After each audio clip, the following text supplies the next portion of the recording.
hope you're doing well because I'm great. I can't complain.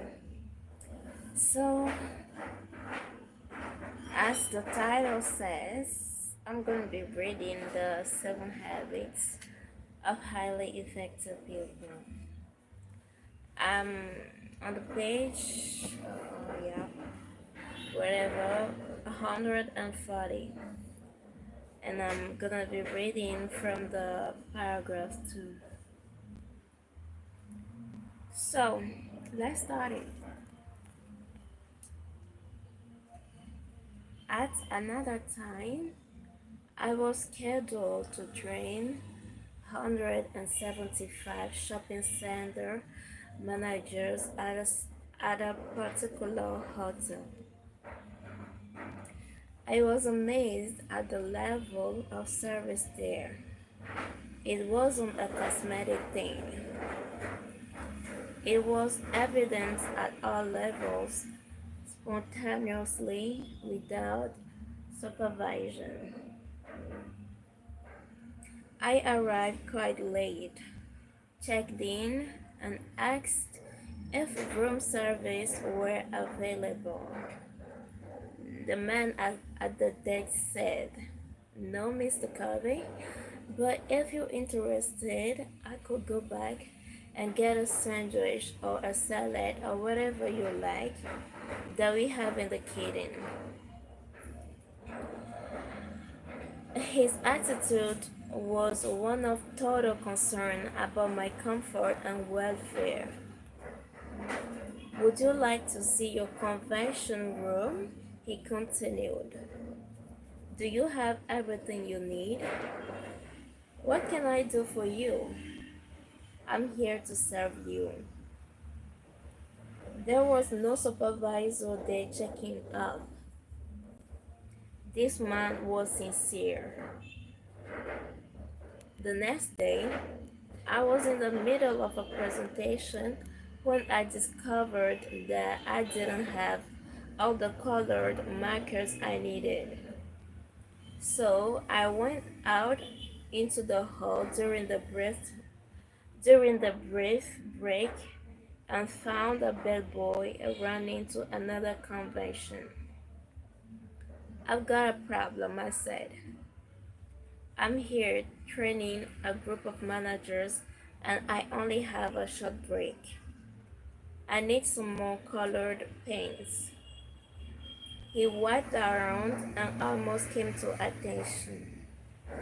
He glanced at my name tag and said, "Mr. Carvey, I will solve your problem." He didn't say, "I don't know where to go," or, "Well, go and check at the front desk." He just took care of it. And he made me feel like it was his privilege to do so. Later, I was in the side lobby looking at some of the art objects. Someone from the hotel came up to me and said, "Mr. Calvin, would you like to would you like to see a book that describes the art objects in this hotel?" How anticipatory, how service oriented. I next observed one of the employees hide up on a ladder cleaning windows in the lobby. From his vantage point, he saw a woman having a little difficulty in the garden with a walker. She hadn't really fallen, and she was with other people. But he climbed down the ladder, went outside, helped the woman into the lobby, and saw that she was properly taken care of. Then he went back and finished cleaning the windows. I wanted to find out how this organization that created a culture where people bought so deeply into the value of customer service. I interviewed housekeepers, waiters, bellboys in that hotel and found that this attitude has impregnated, impregnated the minds, hearts, and attitude of every employee there. I thought the back door into the kitchen, where I saw the central value, uncompromising personalized service. I finally went to the manager and said, my business is helping organizations develop a powerful team character, a team culture. I'm amazed at what you have here. Do you want to know the real key? He inquired. He pulled out the mission statement for the hotel chain. After reading it, I acknowledged that's an impressive statement. But I know many companies that have impressive mission statements. Do you want to see one of Do you want to see the one for this hotel? He asked. Do you mean you developed one just for this hotel? Yes.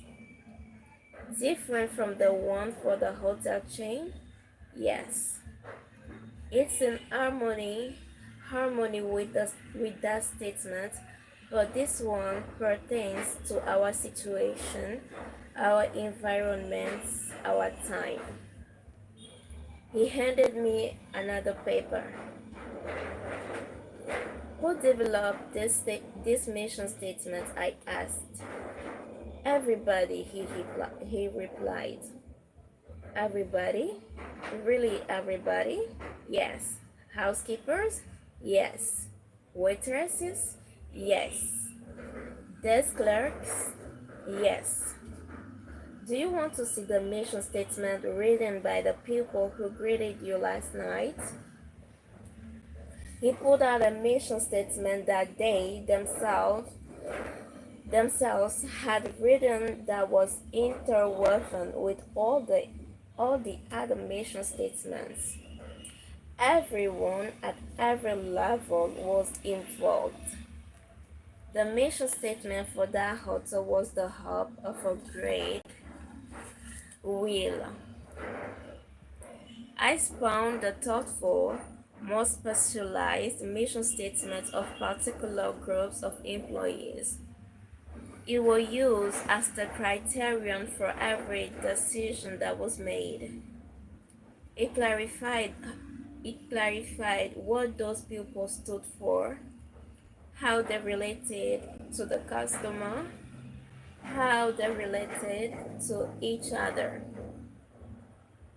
It affected the style of the managers and the leaders. It affected the compensation system. It affected the kind of people they recruited and how they trained and developed them. Every aspect of that organization essentially was a function of that hub, that mission statement. I later visited another hotel in the same chain, and the first thing I did when I checked in was to ask to see their mission statement, which they promptly gave me. At this hotel, I came to understand the model and compromising personalized service a little more.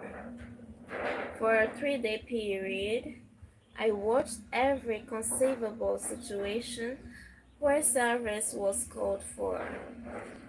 I always found that service was delivered in a very impressive, excellent way. But it was always also very personalized. For instance, in the swimming area, I asked the attendant where the drinking fountain was. He walked me to it. But the thing that it impressed me the very most was to see an employee on his own admit a mistake to his boss. We ordered room service and were told when when it will be delivered to the room. On the way to our room, the room service person spilled the hot chocolate, and it took a few extra minutes to go back and change the linen on the tray and replace the drink. So the room service was about 15 minutes late. What's that? Hold on, let me check. Something is happening. People are having, I don't know.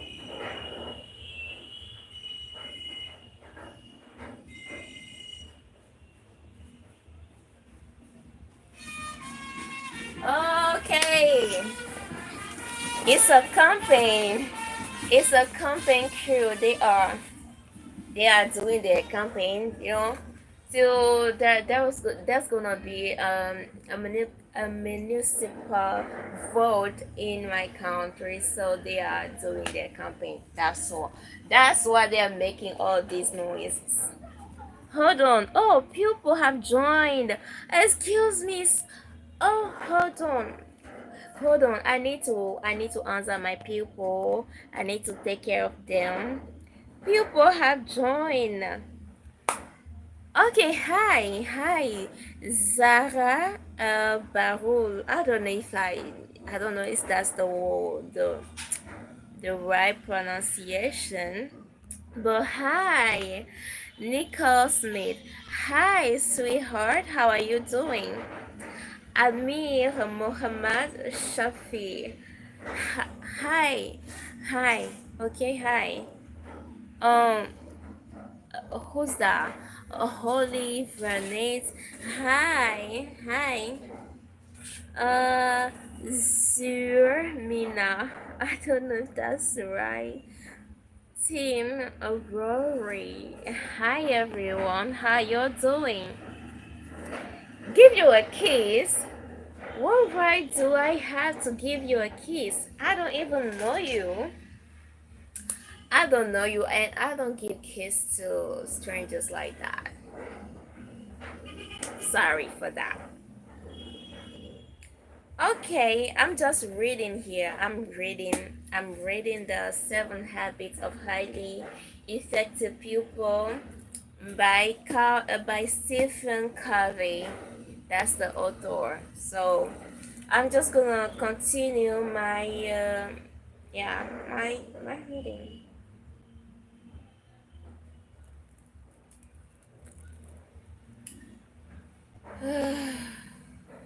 I didn't know that you joined. Sorry for not welcoming you. Welcome to my live. Thank you so much for showing up. Hmm. So the room service was about 15 minutes late, which was really not that important to us. Nevertheless, the next morning, the room service manager phoned us to apologize and invited us to have either the buffet breakfast or a room service breakfast, compliments of the hotel, to in some way compensate for the inconvenience. That's so cool. What does it say about the culture of an organization when an employee admits his own mistake, unknown to anyone else, to the manager, so that customer or guest is better taken care of? As I told the manager of the first hotel I visited, I know a lot of companies with impressive mission statements, but there is a real difference, all the difference in the world, in the effectiveness of a mission statement created by everyone involved in the organization and one written by a few top executives behind a mahogany wall.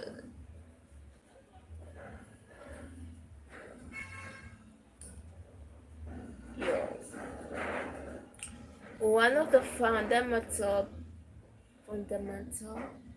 One of the fundamental problems in organizations, including families, is that people are not committed to the determinations of other people for their lives.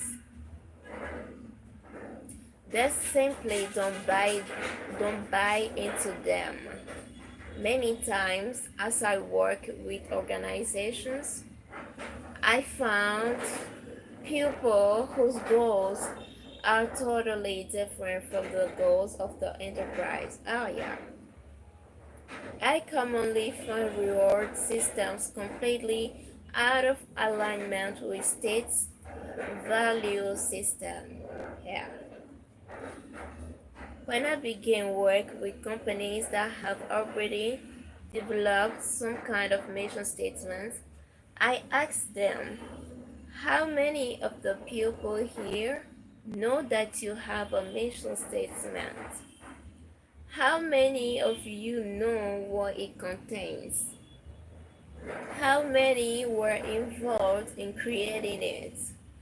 How many really buy into it and use it as your frame of reference in making decisions?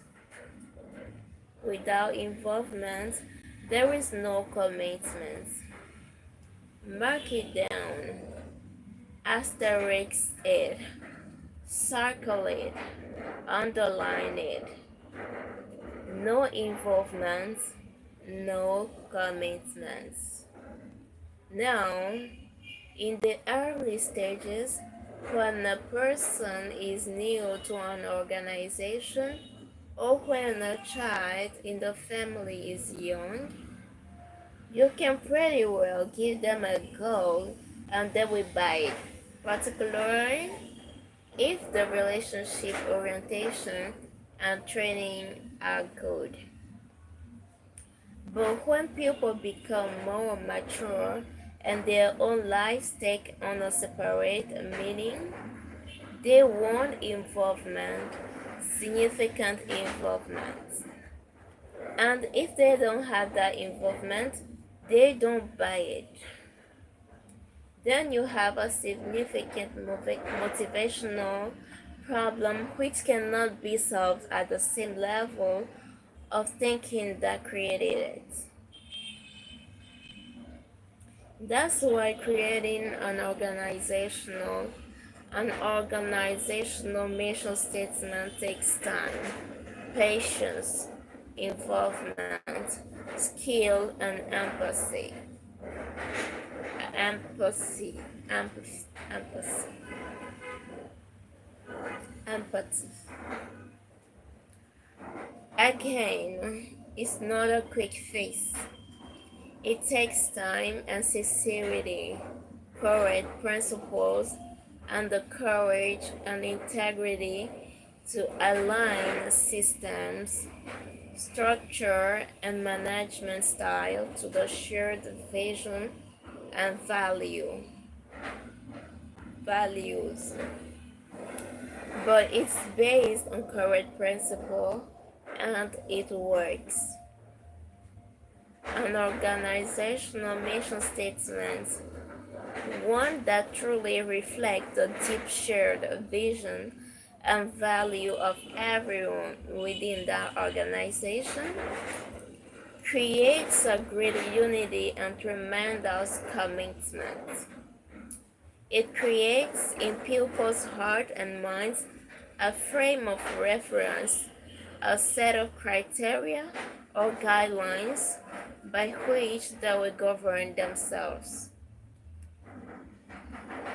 They don't need someone else directing, controlling, criticizing, or taking cheap shots.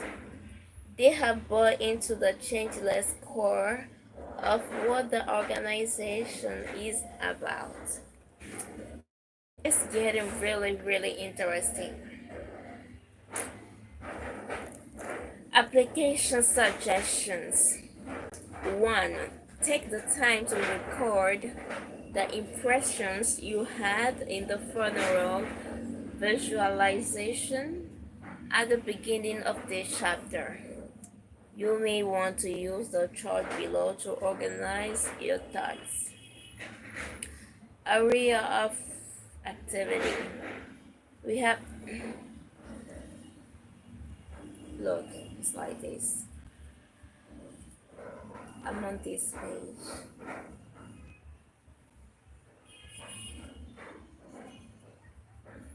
So they give a chart, and the area of activity we have family, friends, work, church or community service, etc. 2. Take a few moments and write down your roles as you now see them. Are you satisfied with that mirror image of your life? 3. Set up time to completely separate yourself from daily activities and to begin work on your personal mission statements. 4. Go through the chart in appendix showing different centers and cycle of those you can identify with. Do they form a pattern for the behavior in your life? Are you comfortable with the implication of your analysis? 5. Start a collection of notes, quotes, and ideas you may want to use as resource material in writing your personal mission statement. Identify a project you will be facing in the near future and apply the principle of mental creation. Write down the results you desire and what step will lead to those results. 7. Share the principle of habit 2 with your family or work group and suggest that together you begin the process of developing a family or group mission statement. That sounds good. It really sounds good. Habit 3 is 7 habits. The book. The whole book is about 7 habits. So I'm about to start habit 3. Here we are. It says the habit 3 is put first things first. Yeah. That.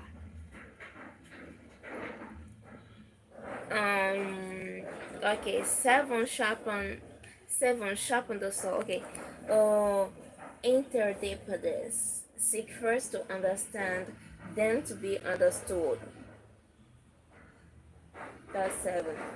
Okay. Let me say, or let me resume this again. Okay, first at the bottom here is dependence, and habit 1 is be proactive. Habit 2, begin with the end in mind. Begin with the end in mind. 3, put first thing first. That's the private victory. Then after these 3 habits, we talk about independence. Okay, you independence. Habit 4 is think, win or win. Habit 5, seek first to understand, then to be understood. Habit 6, synergized. Those are the public victory. Then comes the interdependence. In life, you shouldn't be dependent. You shouldn't be independent too, but you need to have the ability to be interdependent. That's how you have the balance in life. Okay, you will succeed in every area. And habit 7 is to sharpen the saw. Let's go. Principles of personal management. A quote by Goethe. I don't know how to read the name. Things which matter most must never be at the mercy of things which matter least. Correct. Correct.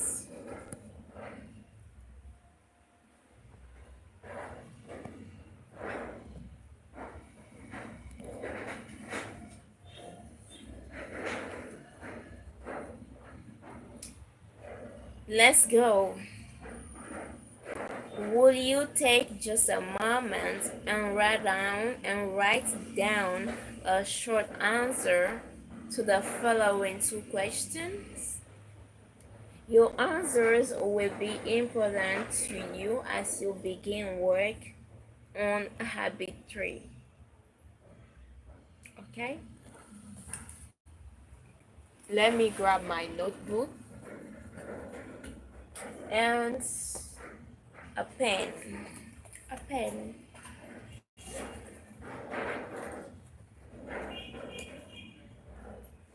I found a black pen. Oh, I got a blue pen here. Sure. So it's perfect.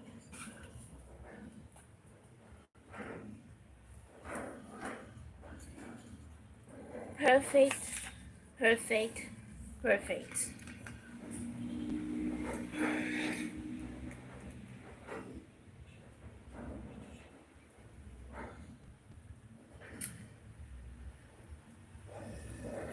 Okay.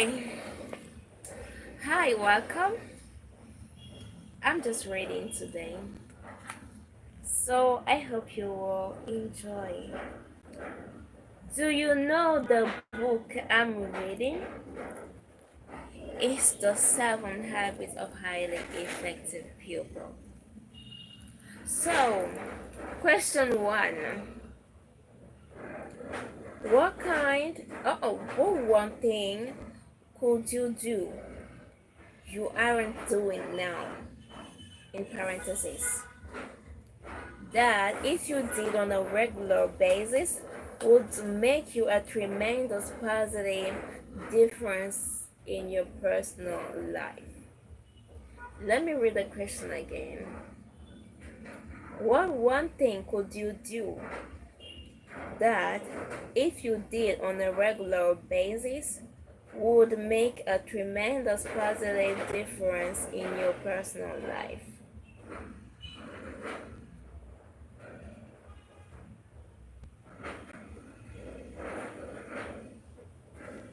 I'm gonna say reading. Yeah, reading, learning, okay, would make a tremendous positive difference in my personal life. Reading and learning, yeah. So let me answer the question 1. There was a lot of things I should be doing. What one thing? Okay. One thing. Learning or reading? I mean both. But let's say one thing. Question 1. I'm coming. Hold on, wait a minute. Oh,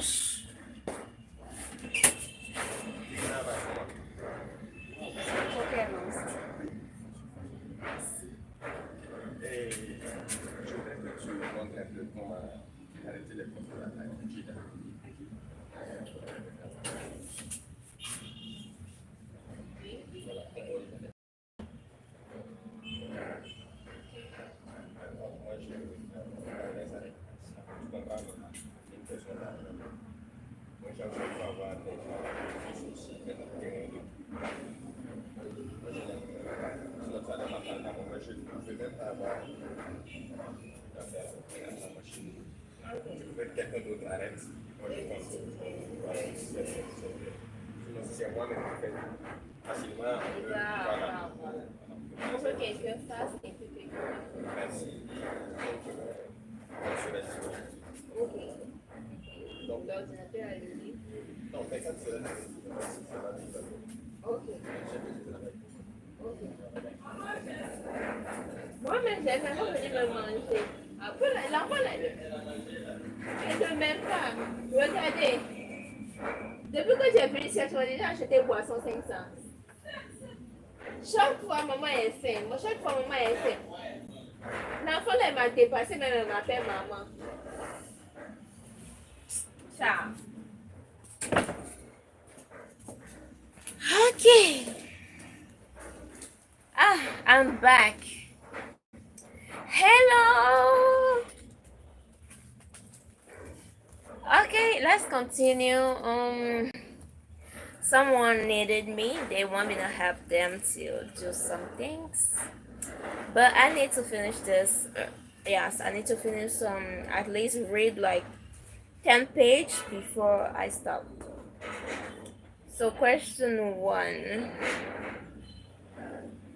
It's saying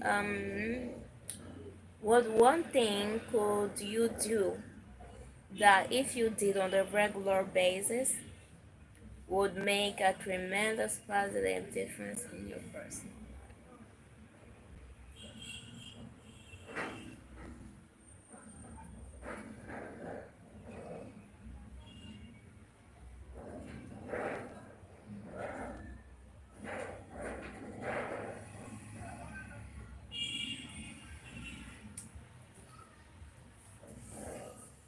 I should be precise, you know. I wanna say learning, but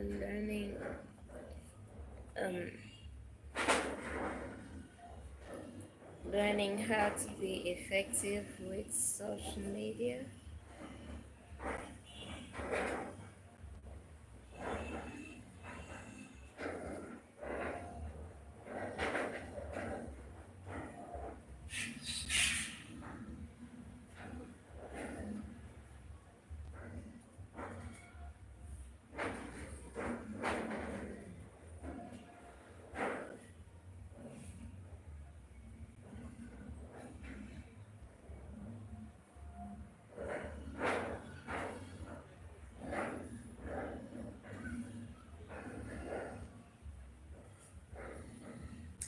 I've answered question one.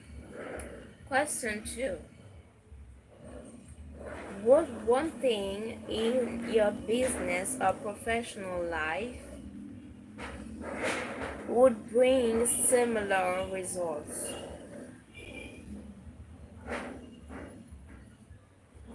What one thing in your business or professional life would bring similar results?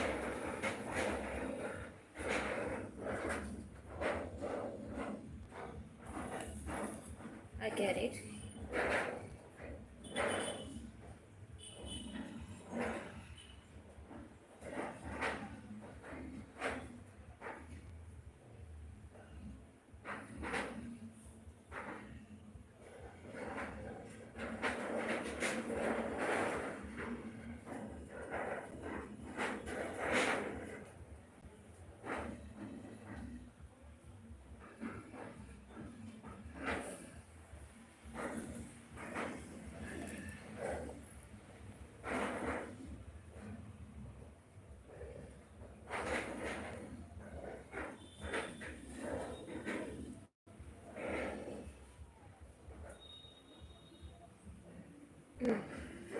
Well done.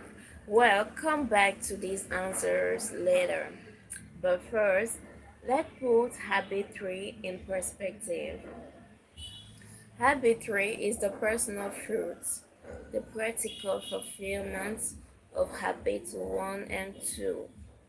Habit 1 says, you are the creator, you are in charge.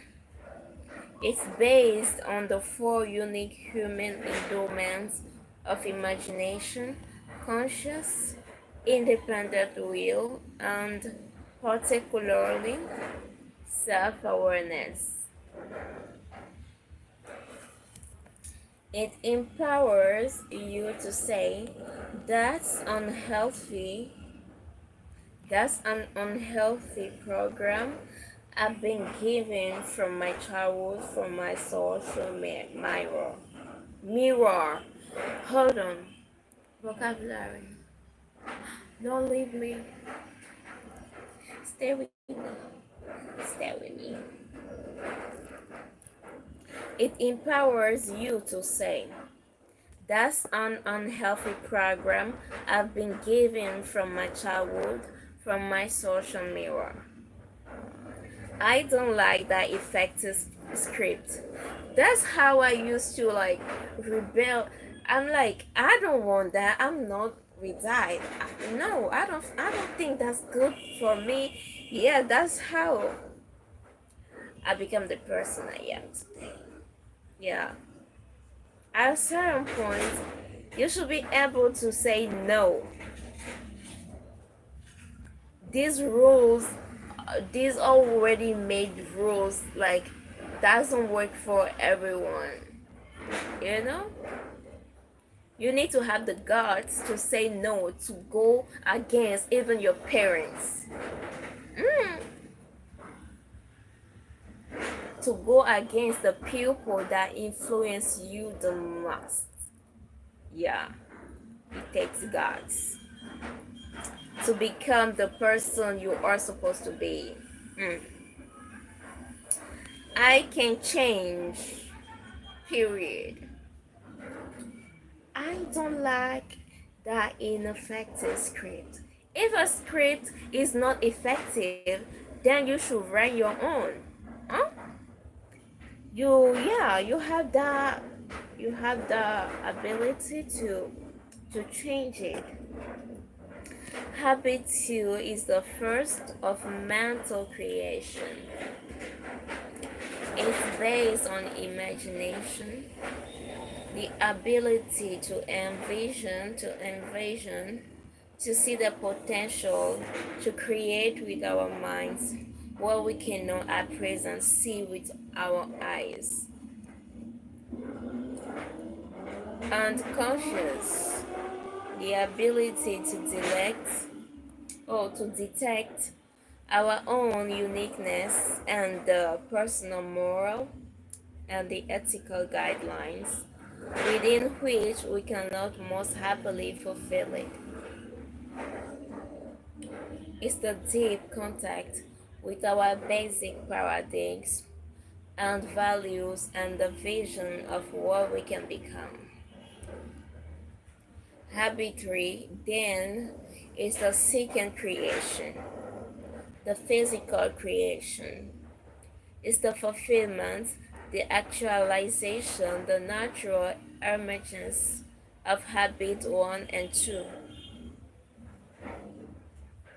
It's the exercise of independent will. Okay, it's the exercise of independent will toward becoming principle centered. It's the day in, day out, moment by moment doing it. Habits 1 and 2 are absolutely essential and prerequisites to habit 3. You can't become principle centered without first being aware of and you can become principle centered without first being aware of and developing your own proactive nature. You can become principle centered without first being aware of your paradigms and understanding how to shift them and align them with principles. You can become principle centered without vision and a focus on the unique contribution that is yours to make. But with that foundation, you can become principle centered day in and day out, moment by moment, by living habitually, by practicing effective self management.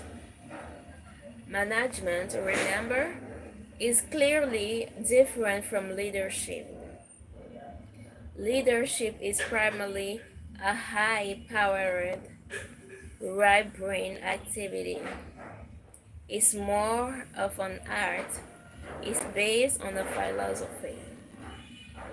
You have to ask the ultimate questions of life when you're dealing with personal leadership issues.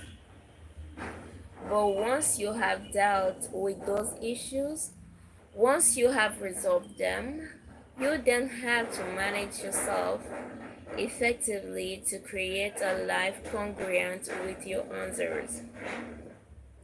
The ability to manage well doesn't make much difference if you're not even in the right jungle.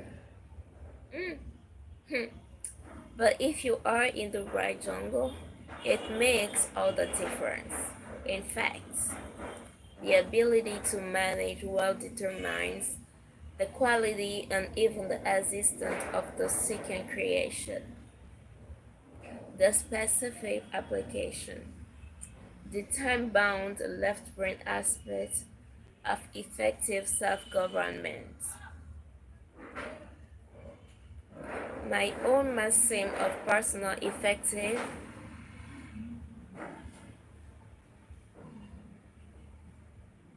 My own maxim of personal effectiveness is this: manage from the left, lead from the right.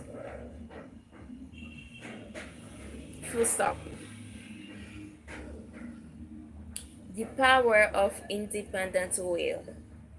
In addition to self awareness, imagination, and conscious, it is the fourth human endowment, independent will, that really makes effective self management possible.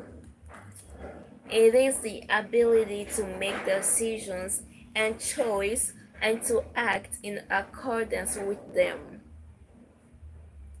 It is the ability to act rather than to be acted upon.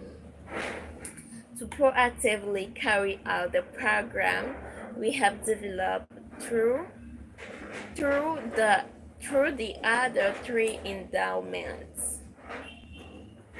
The human will is an amazing thing. Time after time, it has triumphed against unbelievable odds. The Helen Kellers of this world gives dramatic evidence to the value, the power of the independent will. But as we examine the endowment in the context of effective self management, we realize it's but usually not the dramatic, the visible, the once in a lifetime, up by the bootstraps effort that brings enduring success.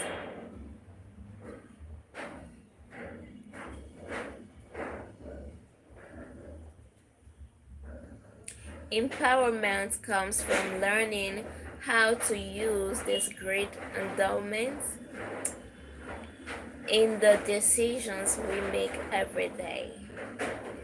The degree to which we have developed our independent will in our everyday lives is measured by our personal integrity. Integrity is fundamentally the value we place on ourselves. It's our ability to make and keep commitments to ourselves, to walk or talk. It's honor with self. a fundamental part of the character ethic, the essence of proactive growth. Oh, okay.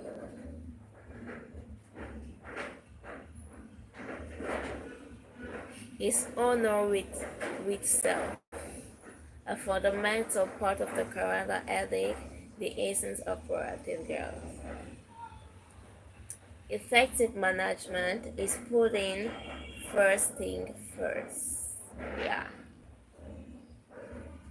Always put the first things first so you can be effective. That's right.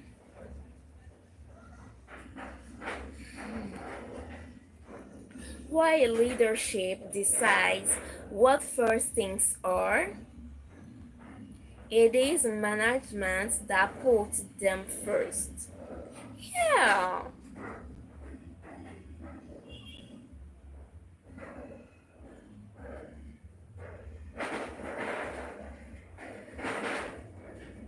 Day by day, moment by moment. That's the job of management. You see that? I love this book. I love it so much. Management is discipline, carrying it out. Yeah.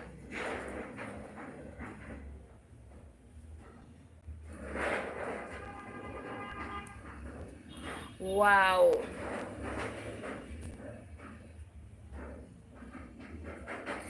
Let me read it again. While leadership decides what first things are, it is management that puts them first, day by day, moment by moment. Management is discipline, carrying it out. Great. Discipline derives from disciple. Disciple to a philosophy, disciple to a set of principles, disciple to a set of values, disciple to an overriding purpose, to an subordinate goal or a person who represents that goal. In other words, if you are an effective manager of yourself, your discipline comes from within. It is a function of your independent will. Mm. So, you are a disciple, a follower of your own deep values and their source. And you have the will, the integrity to subordinate your feelings, your impulses, your moods to those values. One of my favorite essays is The Common Denominator of Success, written by E.M. Gray. Okay, Gray. So he spends his life searching for the one denominator that all successful people share. He found it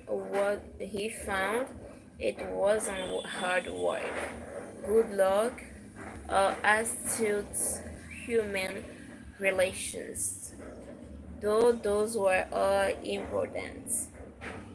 The one factor that seems to transcend all the rest embodies the essence of habitry, putting first things first.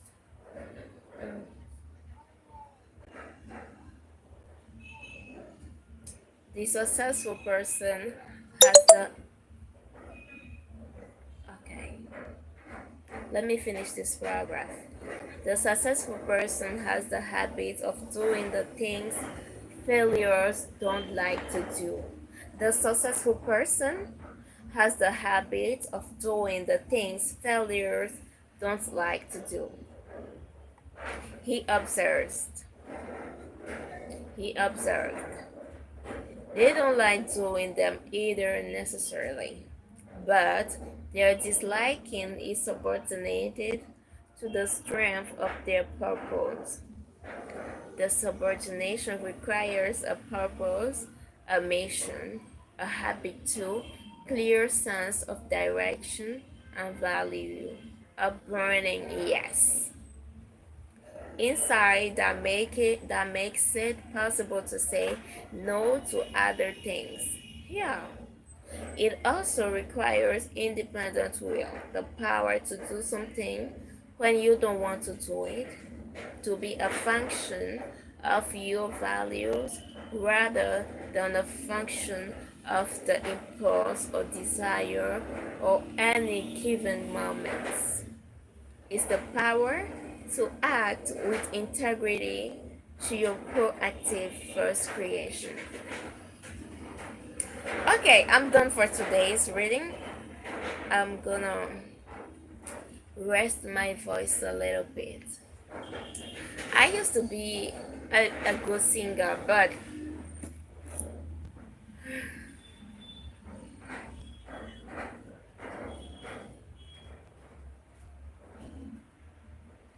I'm so hurt. What can I sing? I want to sing something before I finish this live. I'm trying to hold my brain. This thing can let this moment end. You set up a dream in me, getting loud. Can you hear it echoing? Take my hands, will you share this with me? 'Cause darling, without you, all the shine of 1,000 spotlights, all the stars we see from my night sky will never be enough, never be enough. Hours ago, I was still too little. These hands could hold the world, but it'll never be enough, never be enough for me. Never, never, never, never, never for me, for me, never enough, never enough, never enough for me, for me, for me.